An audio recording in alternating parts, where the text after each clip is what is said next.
Good evening, folks. We're going to let folks join in for another moment or two, and then we will get started with introductions.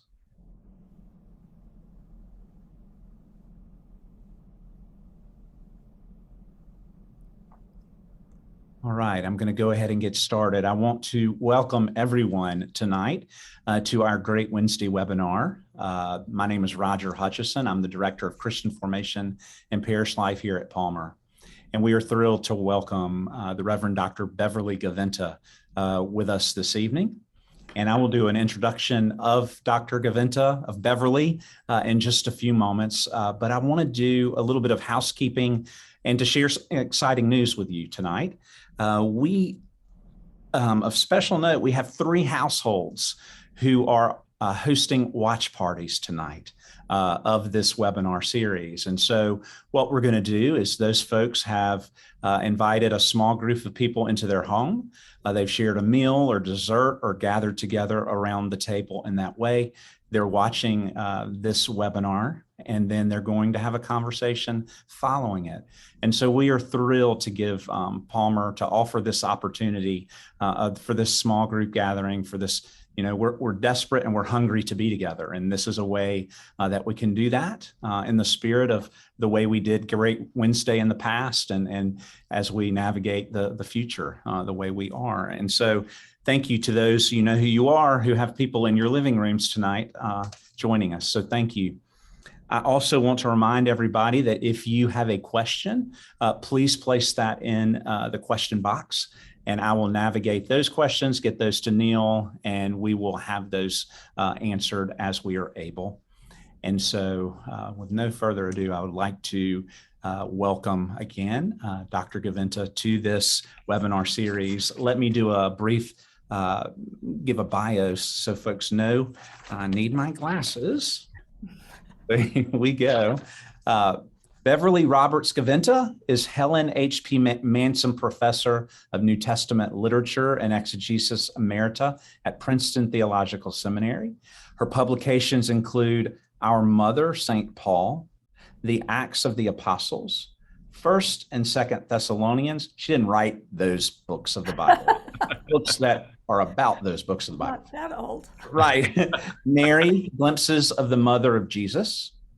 From Darkness to Light, Aspects of Conversion in the New Testament, and When in Romans, an invitation to linger with the gospel according to Paul. In 2020, Gaventa received the Burkitt Medal by the British Society for Arts and Humanities, an annual award in biblical studies rarely bestowed on an American scholar. In 2016, she was president of the Society of Biblical Literature, the largest professional organization of biblical scholars in the world. She has lectured widely in the US, as well as in Canada, Europe, South Africa, and Australia. Dr. Gaventa is a ruling elder in the Presbyterian Church USA and a member of the University Presbyterian Church in Austin, Texas. And so enough from me. I am going to hop off here. And if you have any questions, do not hesitate to send them to me. I will help you as I am able. And Neil, thank you so much. And Dr. Gaventa, welcome. Thank you, Roger. Beverly, it's a real honor to have you with us tonight. I'm really excited to be able to have a conversation with you with a real New Testament scholar. And, you know, one of the things I'm always curious about people is how did they start? How did they end up doing what they're doing? Because I suppose sometimes there's kind of a straight path to that, but often it's not a straight path. And I'm curious, how did you end up doing this? Oh, thanks, Neil. And first of all, thank you for having me. This is a great model, and I'm happy to be part of it. I never intended to be a New Testament scholar. And a lot of the scholars I know, at least of my generation, and especially women, will call themselves accidental or incidental biblical scholars. I did go to seminary with the hope of becoming a professor. I was really interested in historical theology. I wanted to do Reformation study, and I had no interest at all in Bible. I just didn't see the point of doing anything with that. But of course, in seminary, they make you do things, right? Right. Because they know things that you don't. And one of the first things I did was to take a course on Paul's letter to the Romans. And that was it. I never looked back. I was completely caught up in it, and I have stayed that way until this very day. Yeah. What a wonderful gift to have that, like a voyage of discovery and joy along the way, and curiosity about the world. And Exactly. so we've talked about, I've mentioned this earlier, but I went off to Wake Forest University to college, and I was really fortunate to be able to take Introduction to the New Testament with a professor named Charles Talbert. Right. And the only time that I have ever been praised for a biblical studies question was in that class, and that's all through college and divinity school. Talbert was talking about the importance of the final form of the text, which isn't surprising because he liked to talk about literary criticism. Right. And thinking of things like the different endings to the Gospel of Mark, just as an example, I raised my hand and I asked him, but how do we know which form is the final form? And he paused and stood there in silence, and he pointed his bony finger at me and swept it across the room as he said to us all, that is the most important theological question that has been asked all semester. And then he stopped, and I was 100% terrified in that class when he did that. But you may not have ever been terrified like that, but I believe you did know Charles Talbert and have a connection to him related to your years of teaching at Baylor University. Am I remembering that right? Or You have that right. Charles is a friend and a scholar I respect a lot. But in 2013, when I went to Baylor as a kind of, you're not quite retired yet, but you're almost getting, a senior position, I went as Charles's, I'll say successor, not replacement. Charles had to retire for health reasons. So we never overlapped in the classroom. But he was still living in the area, and he came to a lot of events. He was a very gentle figure at that point in his life, but there were stories around among doctoral students. So I can well believe that he terrified you. Well, I did have a chance to go spend a semester in London with him and Betty and his son Richard, and I think it was a part of my journey to ending up in the Episcopal Church. So I'm always grateful to him for that. But Quite thinking a of strong family. thinking of things that you have written, two of your books in particular have these wonderful titles. One of them is called Our Mother, St. Paul. And then there's the title of your commentary on Romans, which is interesting that's kind of that subject drew you into what you're doing these days, and you have been doing with in your career. And it's called When in Romans, which is just, I mean, what a clever title. Can you tell us just about the title, When in Romans? Yeah, to be honest, When in Romans was given me by someone, and I don't know who it was. I was at a conference and I was contemplating some lectures I was to give at Austin Seminary. And we were rather late into the evening, and I said, okay, I need help with a title. And someone in the group said, When in Romans. And I thought, this is absolutely brilliant. And I'm very embarrassed that I don't know who it was. But it is, it's a title I've been very, very happy with. Yeah. I'm really glad that you used that. Yeah. So Paul, of course, is a really important figure in the New Testament, in the history of the early church. And at least in recent times, he's also extremely controversial figure. And a lot of that has to do with words that in certain contexts either come from him or attributed to him. And yet you also have these, what might be described as higher principles, if you will, that put into words what most of us believe about the universal and inclusive scope of what came to be called Christianity, and that these words also come from Paul. Right. I was thinking of this passage from Galatians. As many of you as were baptized into Christ have clothed yourselves with Christ. There is no longer Jew or Greek. There is no longer slave or free. There is no longer male and female. for all of you are one in Christ Jesus. And if you belong to Christ, then you are Abraham's offspring, heirs according to the promise. I mean, wow, wonderful. And so I always appreciate, people who, in thinking of your books, people who can help us see Paul perhaps from a little different perspective than the way many people, whether they're pro or con, often imagine him to be. And I'm wondering if you could just say something about that. Do you think of Paul's writings as having these higher principles that are different than other parts of his letters when he's really getting down into the weeds of a particular context that truly we may not really understand as much as we think we do about what he's dealing with down there? Well, for sure, we don't understand as much as we sometimes think we do. I remind myself of that every day. I will say, Paul has been controversial from the beginning. Okay.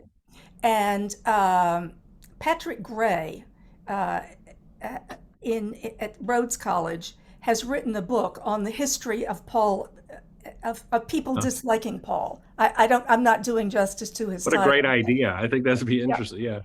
And you see it already in the New Testament. The end of Sure. 2 Peter warns against people who twist the letters of Paul. Mm-hmm. The distinction you make between principle and practice, right? Or principle and what happens on the street with it is a good one. I would want to nuance it a little bit. I think we lose sight of the fact that for Paul, something has happened. God has done something now, right? And you get that in that text that you read, that nothing is left untouched by it, right? We put on, we become Christ's. It's a radical claim on human lives and about human lives. And I don't think he ever loses sight of that, right? I don't think he ever compromises that.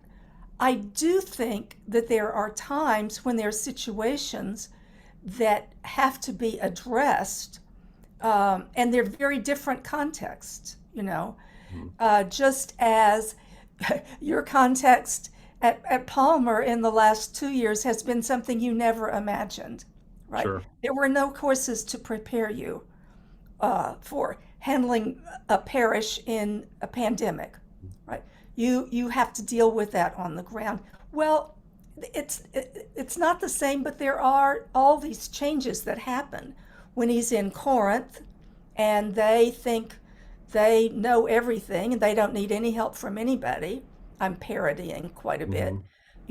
Paul is there kind of pulling them back, right? Pulling them back. But in many other places, he will say things like, you have this gift of discernment. You discern the Spirit, right?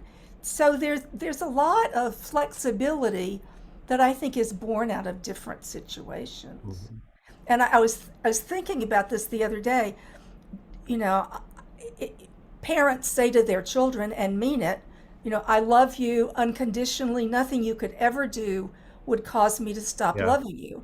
But but we all know that doesn't mean if you turn the kitchen upside down, right, I'm going to say, well, that's just wonderful.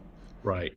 Because that's not a loving thing for me to do. Right? Do you think there's a danger sometimes, or we get tripped up on ourselves when we try to systematize something where someone's actually working something out in real time? It's not, does that make sense?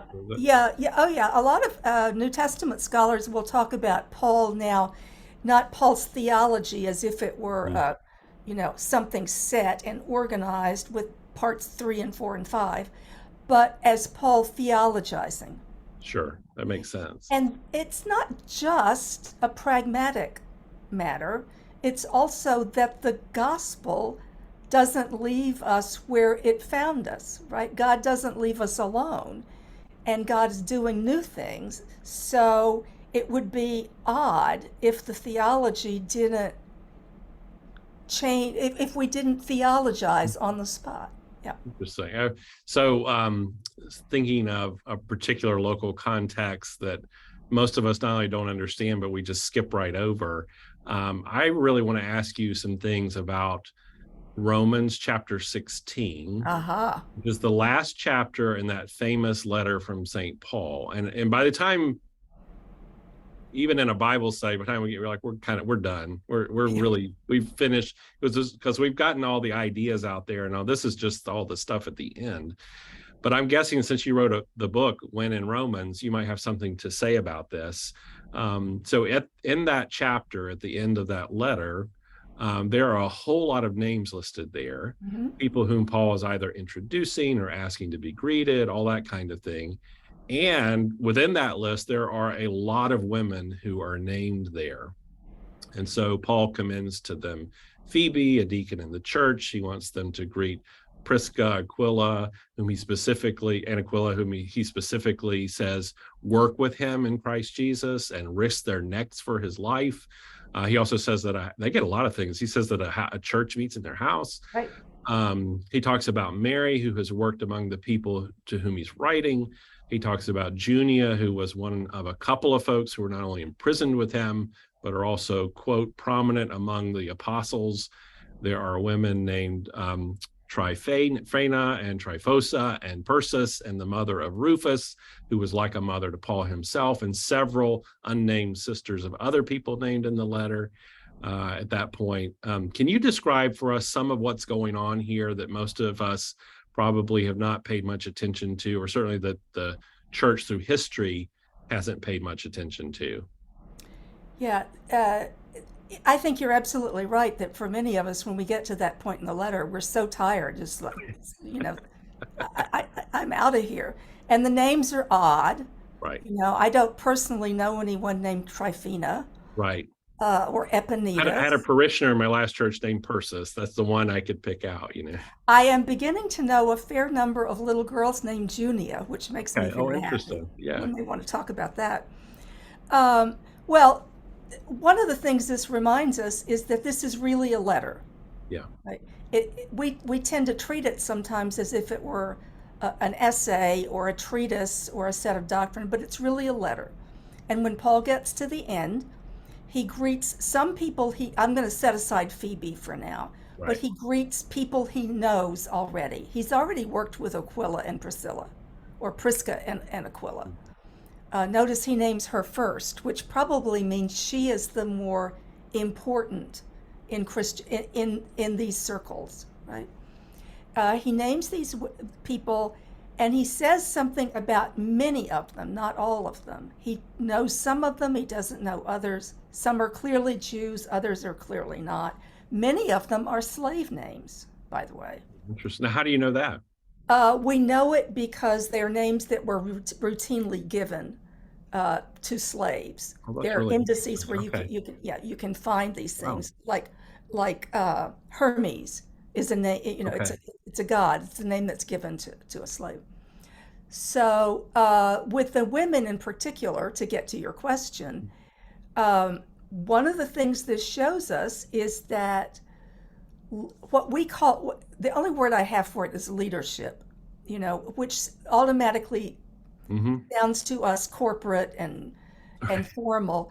But leadership in these groups, these are probably multiple gatherings like you have tonight, multiple house churches, whether they're houses or tenements or even, somebody's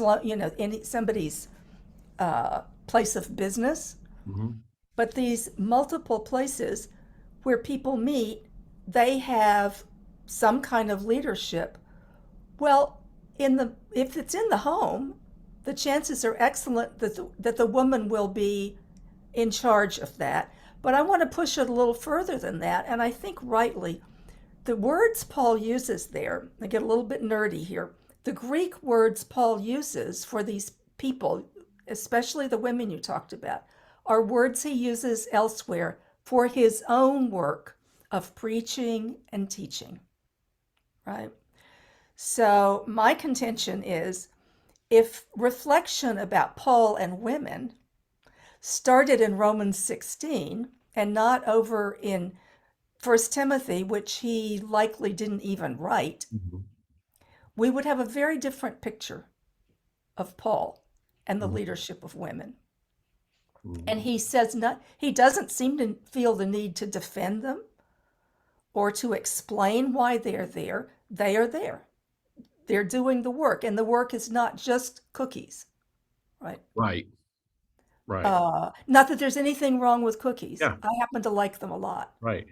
but it's not. There's nothing here that suggests that that the roles of teaching and preaching are defined by gender.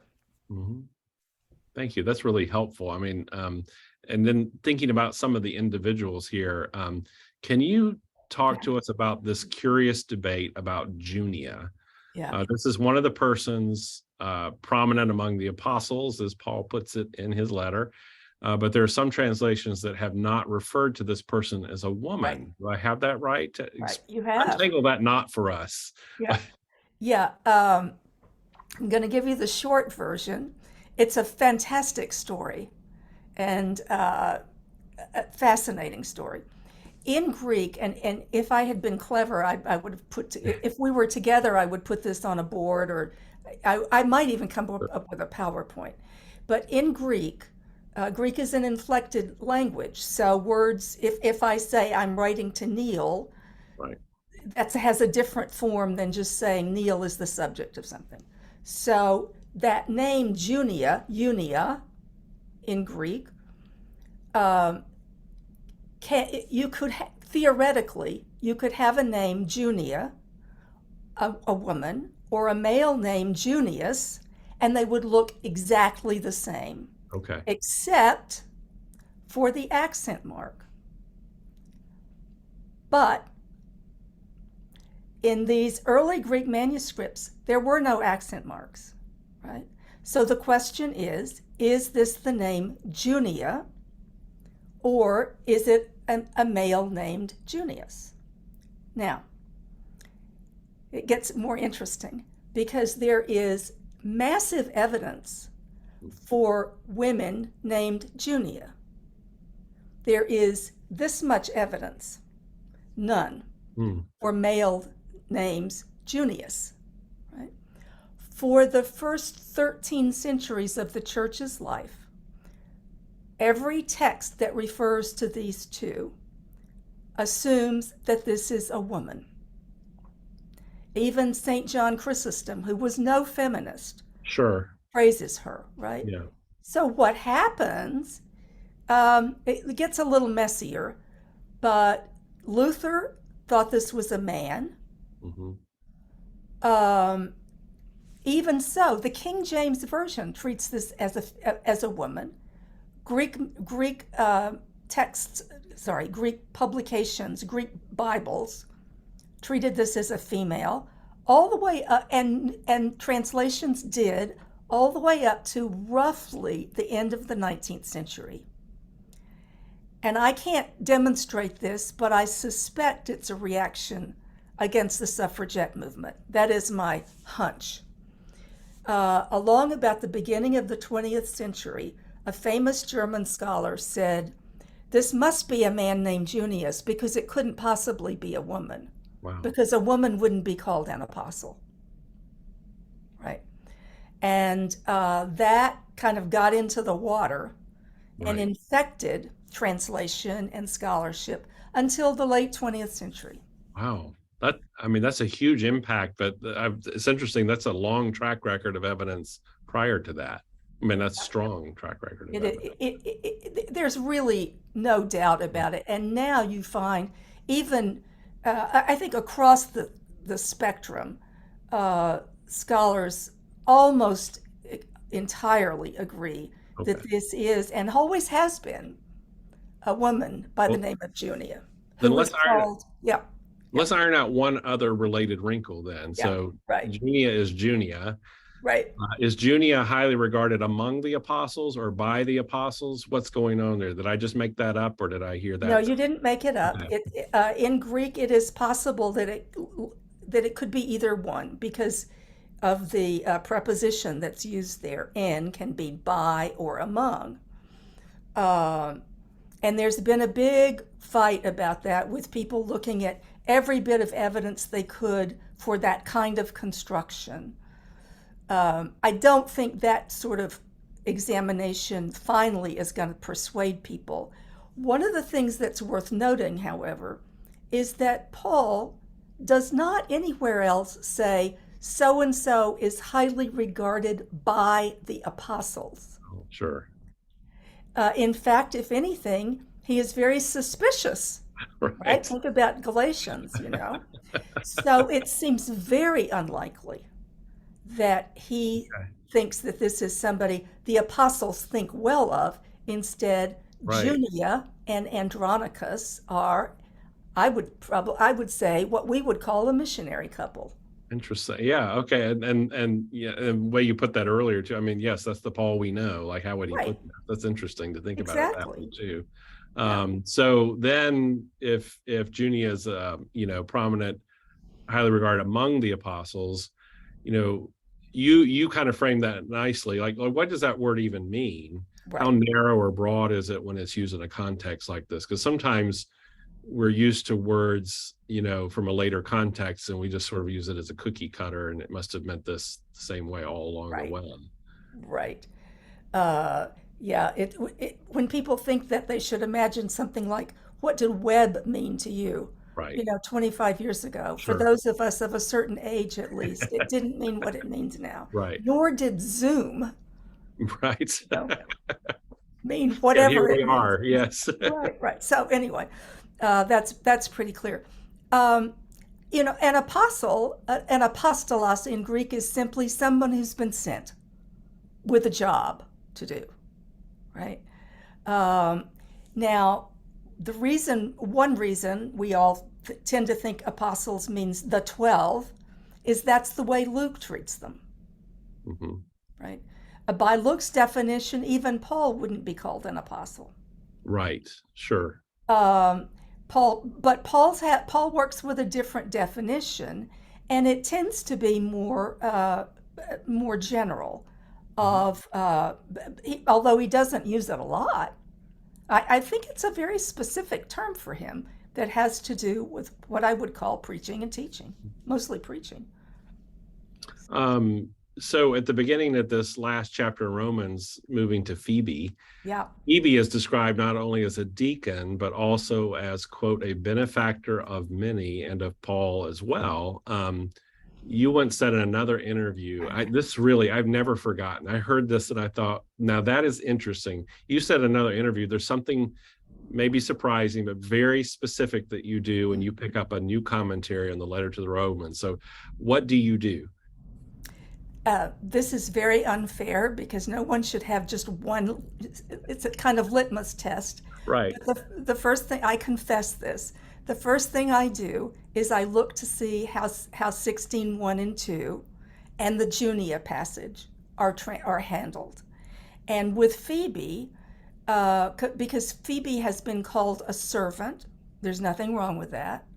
She's been called a deaconess, which is a word that doesn't even make sense in Greek in Mhm. this period. Um, and then she's later on, I think you used the word benefactor or patron. Right. What, in Benefactor of our, many and of Paul. yeah.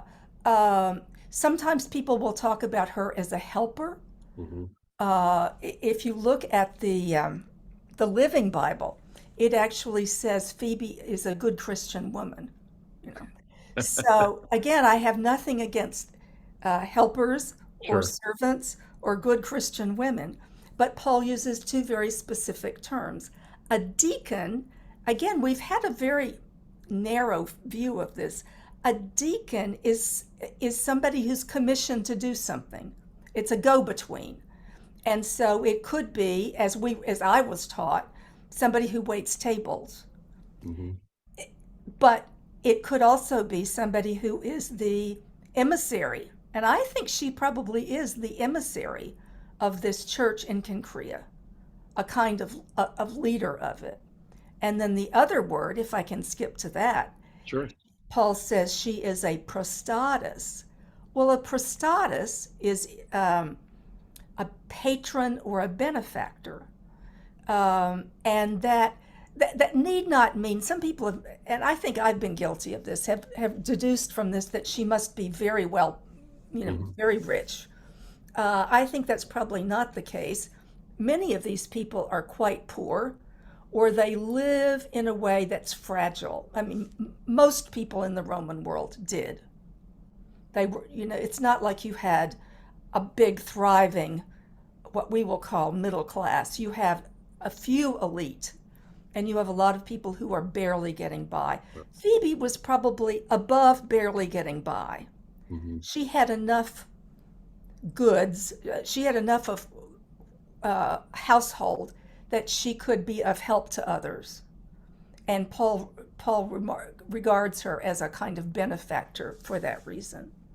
So talked about who she is. So where is Phoebe geographically? And this is interesting to me, because this seems like, so what? Or no, it's not so what to me. What is the significance of where she is with respect to the actual letter that gets delivered to the Christians in Rome? Right. So Phoebe said, Paul says he wants them to welcome her. So she's not in Rome. She is probably in Cenchrea. Now, Cenchrea is the port city of Corinth. So I think she's with Paul at this point. And almost certainly, and most everyone agrees about this, she is the one who brings the letter to Rome. And that's why he writes a letter of introduction. Be of help to her.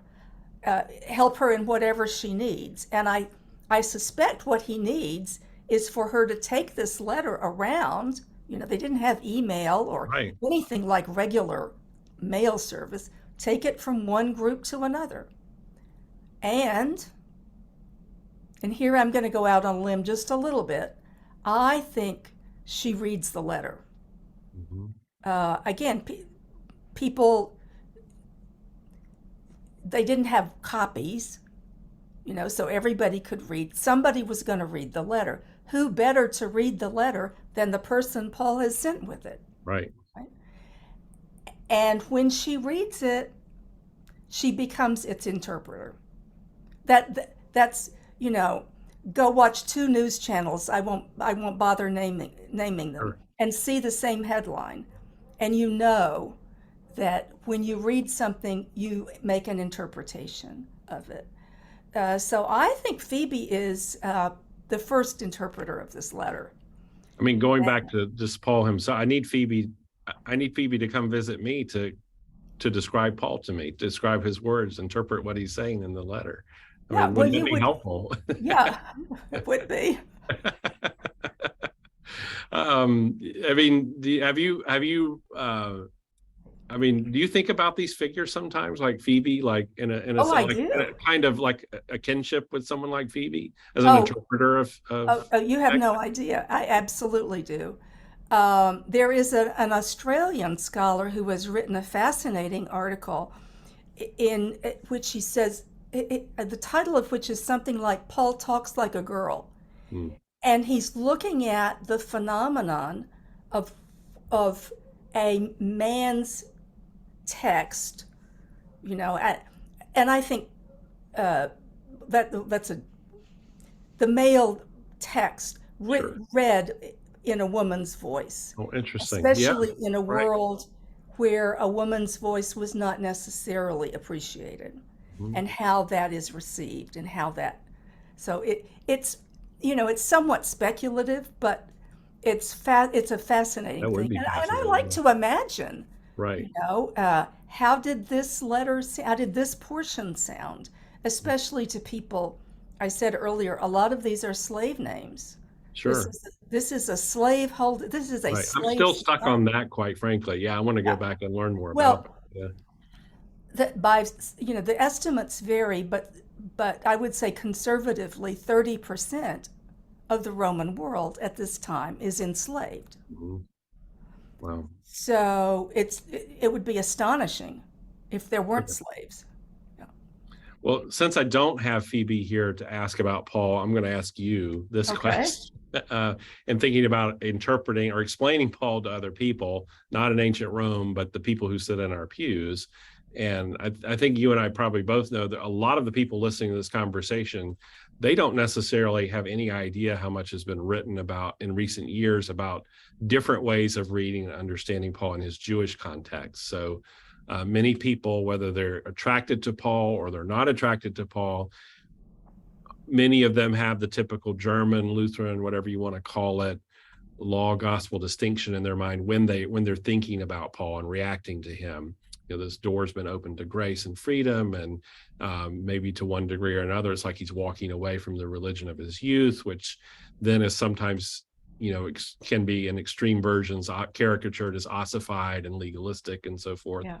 And then the most extreme versions of that have led to a lot of misunderstandings about and even mistreatment of Jewish people by Christians throughout history. Right. But there's these more than one ways of, understanding the Jewishness of Paul, the ongoing Jewishness of Paul, whatever you want to call it. And, I found it thought-provoking to read some of the things written by Amy Jo Levine and Paula Fredrickson, who are Jewish scholars who study Christian texts and Christian history. But then afterwards, I'm not always sure what to do with that. Like, how does this fit or does this not fit into these other ways of describing Paul, and how Paul understood the relationship between Jewish and Jewish Christian and Gentile Christian people.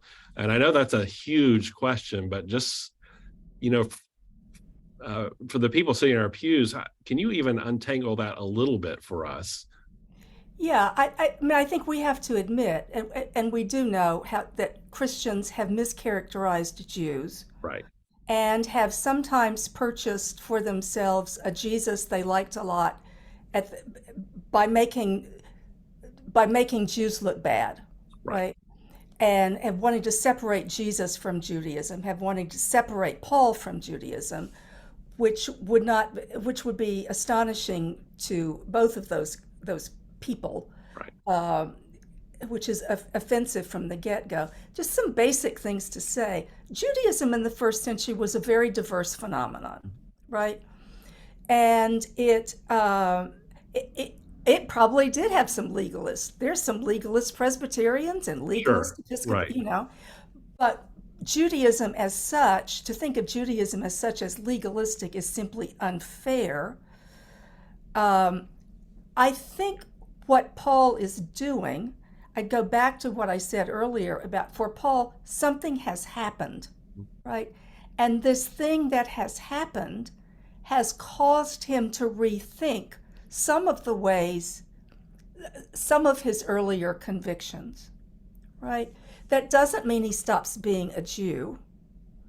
In the first century, being a Jew, and as is the case now, you're not a Jew. Most people who were Jews were not Jews because they made a decision to be Jews. Right. They were born Jews. Paul is always a Jew. He doesn't know the word Christian. That's a later term, right? But he is a Jew who has a very particular conviction that God's Messiah is here. And that event is like the boulder that changes things. It's like this lightning flash that changes many things for him, right? Now, where there's a lot of disagreement has to do with what this means in terms of Gentiles who become what we call Christians, Jews who become what we call Christians, Jews who don't become what we call Christians.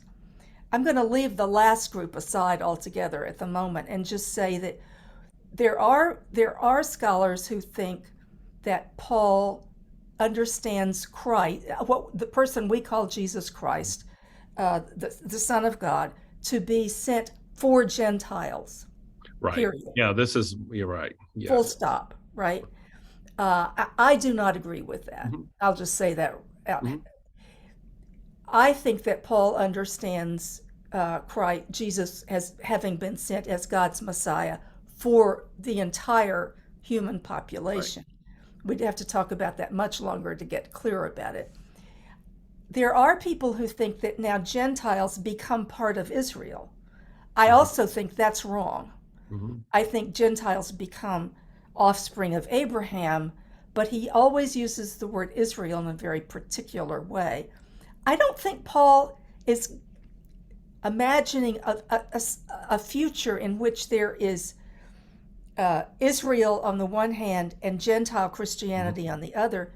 He's expecting the return of Jesus, right? He's not anticipating a kind of structure along the way that's going to have to sort all these things out.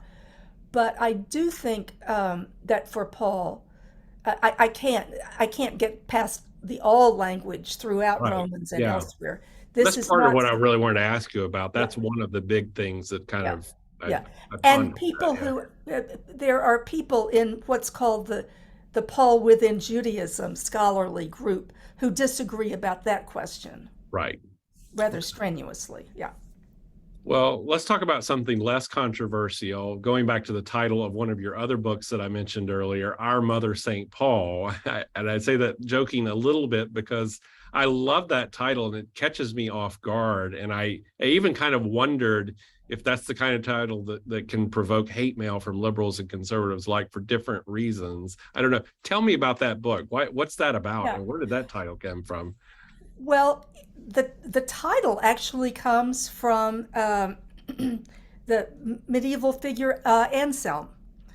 Mm, In a book of his prayers, which I highly recommend, he has prayers to Jesus, our mother, wow. and he has a prayer to Paul, St. Paul, our mother. Uh, they're quite moving, but one of the reasons I picked up on that is that Paul himself uses of himself maternal imagery. In First Thessalonians, he says, "You know, we were like a mother to you, Mm, taking care of you tenderly, as a mother, as a wet nurse with her own children." You know, this fantastic image of the wet nurse who would normally be taking care of other people's children, but with her own, right? In Galatians 4:19, he has this very complicated image where he says, "I am in labor with you again." And the Greek verb he uses there is not work. It is the labor of giving birth. I am giving birth to you. I am in labor with you again until Christ be born in you. Again, it's a fascinating image. In First Thessalonians 3, in a matter of, with a little bit of irritation, he says something about, I couldn't give you solid food. You know, I had to give you right. milk, right? Yeah. So he uses this language That's that really is, beautiful, right? Yeah. yeah, and it's so different from what we normally have associated with Mhm. Paul that I started playing with it and what it looked like and what it would mean. Yeah. Well, I love that. And I just have a few more questions, but I want to remind folks that they can type in a question as well in the chat box. And I'll see that, or Roger will give it to me as well. Okay. Another thing, again, just thinking about some of the experiences you've had in the vocation that you have, you had some kind of role in the creation of the Common English Bible translation, I believe, right? I mean, what did you do, and what was that experience like for you? Oh, that was a very minor Okay. role. And it was, yeah, I was not one of the editors, and it was a Okay. little bit frustrating for me, but yeah. Sure. Have you ever, I mean, what's it like to work on, I mean, do you ever work around the edges of projects like that? Or, I mean, how does that work among biblical scholars? How do you have a group project like that? Well, I can't say much about that Yeah. one because what happened was there were individual assignments, Sure. and Okay. then they were shopped around, and Sure. yeah, with something like the original NRSV, a lot of things were done in committee because Okay. at Princeton, I guess it is now. Was it Well, you? there was the RSV room at Yale Divinity School where I went. We Yeah, I mean, there called were it that. Yeah. places where people Right. met and individuals brought and defended Okay. translations they wanted to make.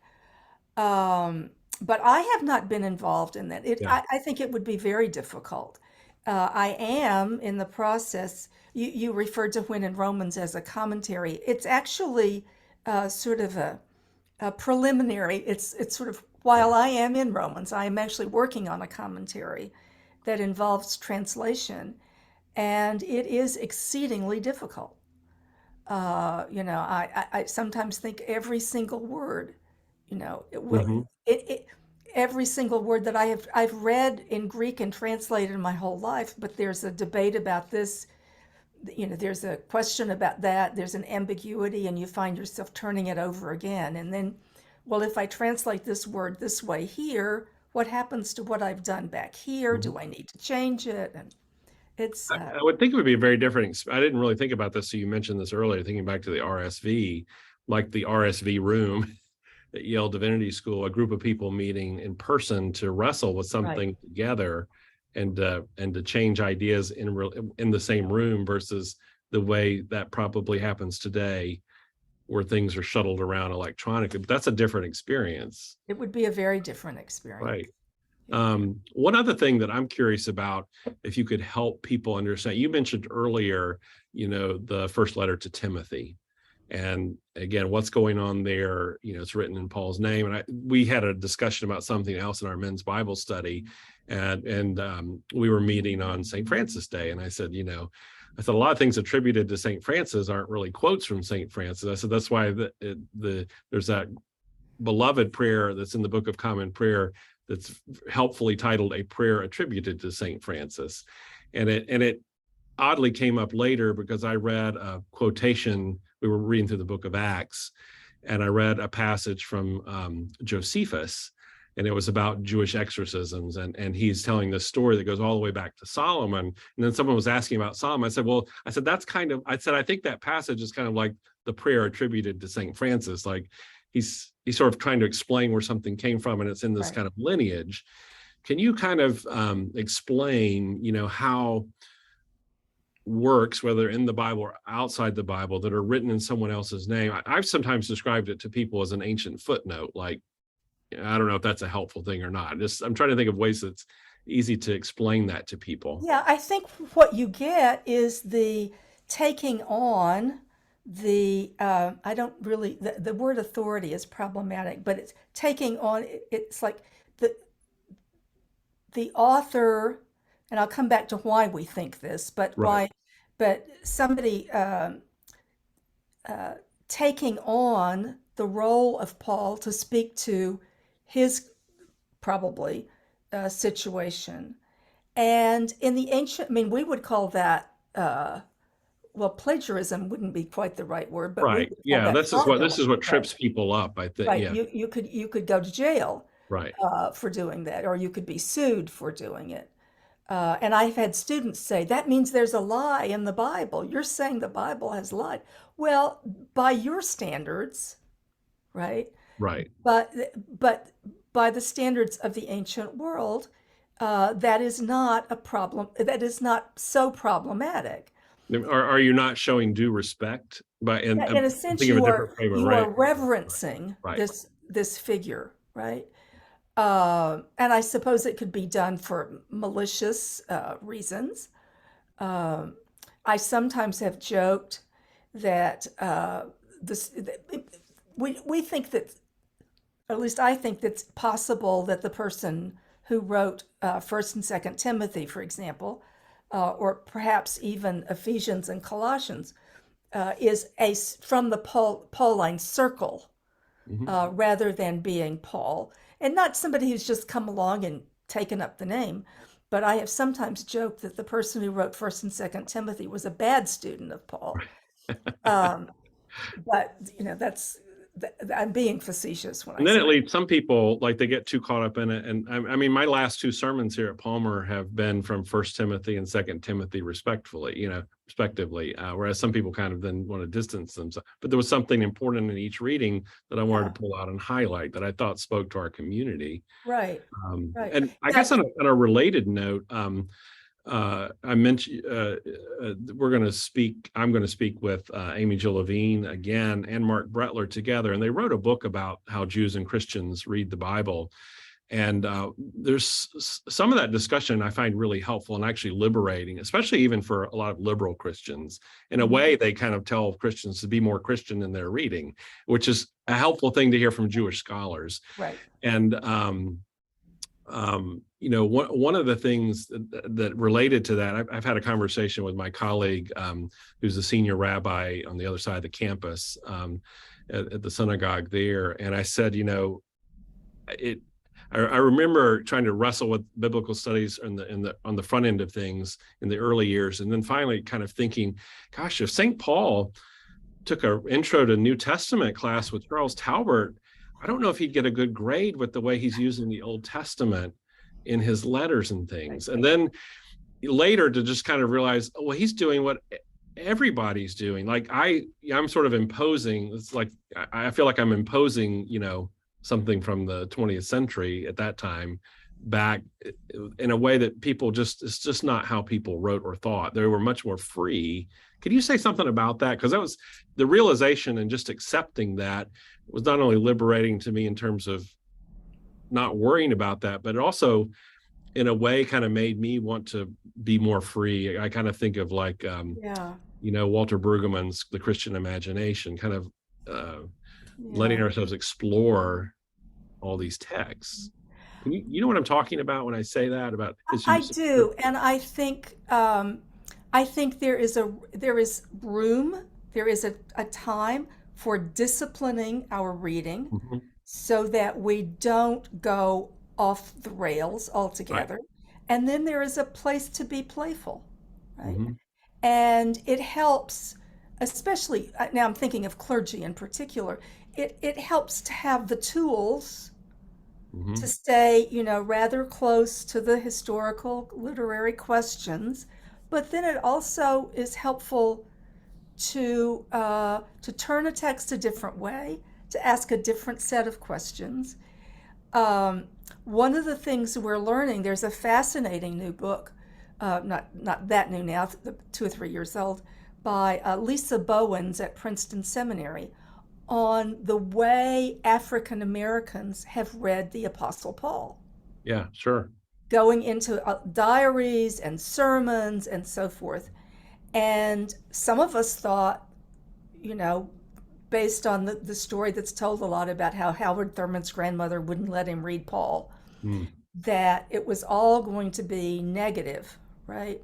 Well, no. I mean, there are African American women preachers who use Paul's call language of themselves very freely, right? I think there's a lot of room to do that. The literary critic Wayne Booth once quoted Anonymous, and I'm sure Anonymous must be Wayne Booth, saying something like, there are hundreds or maybe thousands of ways of reading any text right, correctly, and there are just as many to read it wrong. Right. I do think we have to engage in a kind of discipline with our questions, which is why we do things in community. We submit to the judgment of others, so that our freedom doesn't become malign. Right. Because there are ways in which the Bible is regularly read badly.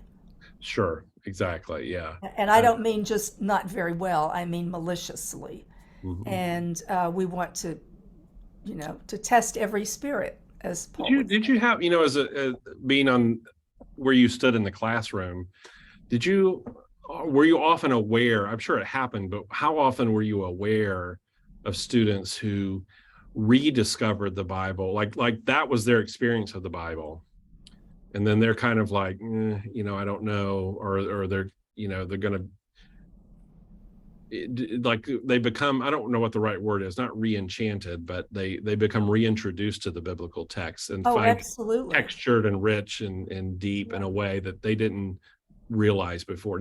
Were you ever aware of that much? Absolutely. I mean, I think, for many Christians, the Bible is, it's what somebody gave you to give you the rules so you didn't get into trouble. They didn't want their kids to get in trouble, so or it gives you a path to heaven, or there are all kinds of ways of making the Bible small, right? Hmm. And making it dull. And I think that it is out to our shame when we let that happen, because it is such a fascinating book. Earlier, I asked you about your relationship to people like Phoebe and so forth, but just thinking about Paul, who wrote the letter that kind of started this for you, and thinking about being playful with like your relationship with Paul. Like, how many images of Paul do you have hanging around your house? Do you or do you have no images of Paul? Like, how do you relate to Paul? I don't know how well you can Uh, see it, but there's one over my that I'm pointing to back there. okay, I see it. Sure. Yeah, right. And that was actually I'm very proud of that. That was the cover for our Mother St. Paul, Oh, wow. and it was painted by a friend of mine. Oh, wow. What a special. I enlisted my neighbor, who was a painter, an artist, to help me find an image of Paul. And I didn't want something with a sword or a Right. horse, for a book called Our Mother St. Paul. Right. And my beautiful neighbor came over one day, and this is so wonderful. Talk about imagination. She would say, "Now, what colors do you think of Paul having?" I don't know. I mean, yes, I mean he's a Jew, so there's certain things you imagine him being swarthy or whatever. Right. But I don't have any idea what Paul's coloring is like. Um, but she did this fantastic thing for me, so I was Did you so. have a conversation with her about that? Like, Oh or is yeah, that okay? You had a whole conversation yeah, that kind of led to what it came to be. yeah. I didn't think about it till you just mentioned that. I was raised in Moravian Church around Winston-Salem, but I was sponsored for ordination by St. Paul's Episcopal Church in Winston-Salem, and I don't often like a lot of like actual statuary, a lot of Yeah. it, but they had a very striking statue of St. Paul off to the side in the sanctuary, and I'd forgotten about this till you mentioned it, but it's where he has the sword in his hand, but it's not out and used as a weapon. He's holding it so that now it has the shape of the cross instead. It's almost like he's putting it away, and I've always remembered that from that That's church. lovely. Yeah. Yeah, that's lovely. I have come on to signal the end of this wonderful conversation. I want to thank you both, Neil and Beverly, for a really, really interesting. I've got a lot to think about, and conversation. I can't wait to hear at the men's Bible study what they have to say about this. I do. Oh, we have a question that just popped up. Let me see. Oh, it's somebody saying beautiful. Thank you. And so. And I want to again thank folks who joined together and opened their home. This was our trial run of that. I hope it went well. I've actually received a selfie of a group of watching this tonight, which is fantastic. And so if anybody who is watching this and is interested in hosting a watch party next time, let me know. I do want to just share to go ahead and mark your calendar on November the 9th. We have Dante Stewart. Dante Stewart's the author of debut memoir, Shouting in the Fire, an American epistle, a stirring meditation on being Black and learning to love in a loveless anti-Black world. And so that's going to be an interesting conversation as well. So mark your calendars. We'll have the link up for that soon. And again, Beverly, on behalf of the staff and the clergy, the wardens and parishioners here at Palmer, we thank you. Well, thank you for having me. I enjoyed it very much. Very, very good. Everybody have a great evening. Take care. Bye-bye.